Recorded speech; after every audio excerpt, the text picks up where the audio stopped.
Hi everybody, my name's Rebecca and welcome back to my bookish travels. Today I am doing another 5 book to movie adaptation recommendations, and I figured today for those of you that love retellings in fiction, I would do some reimaginings of some fiction in film and TV versions. So I hope you guys enjoy. So the first one is an Alice in Wonderland retelling, and it is called Alice. It is a sci-fi version of Alice in Wonderland. This is definitely meant for a more mature audience because of the content it deals with, but I think that they took a really amazing job of translating the story from the time that it is actually set in and the way it's written and portrayed in a modernized adaptation, actually a futuristic adaptation, and they really take a lot of it and make it for an older audience. I really love this, and for those of you that do fall under the newer version of Alice in Wonderland with Johnny Depp as the Mad Hatter, and you ship Alice and the Mad Hatter, definitely give this one a shot. The second one is a retelling of The Wizard of Oz, and it's another sci-fi, and it's actually was made before Alice, and it's called Tin Man. And this one is, again, it's made for a more mature audience. It's a futuristic time frame, and they do a really amazing job with it. Zooey Deschanel plays our main character, Dorothy, and honestly, guys, this was really good and kind of what delved me down this sci-fi realm of retellings. I absolutely love this version.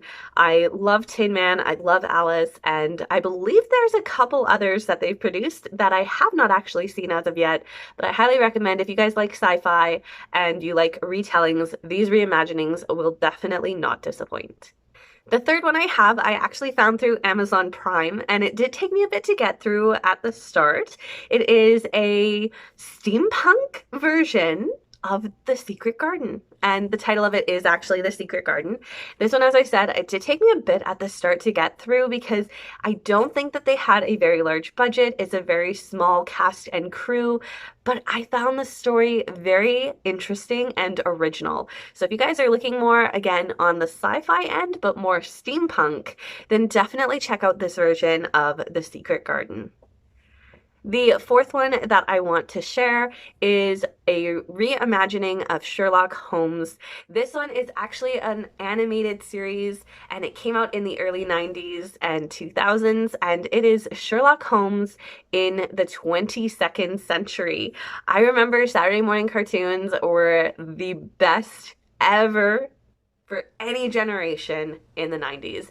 And the reason for that is there was just so many unique original stories that were coming out in animation.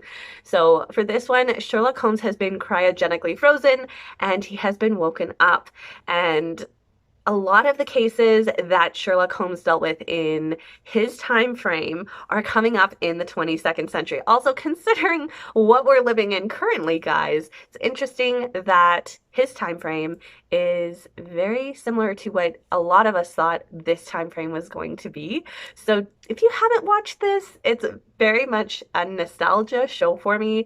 I'm so glad I ended up stumbling across a DVD set of the complete series and re-splurged through it, and it honestly brings back so many memories, and it's so well done. Watson is a cyborg who read Dr. Watson's journals, and somehow his character ends up being like, I'm Dr. John Watson, and totally changes into being not a cyborg, but being John Watson, and just changes his entire personality, and I love it so much. If you guys haven't checked it out, definitely give it a check. Also, this was the first time where I remember as a youth them doing a gender role reversal, and Lestrade is actually a female.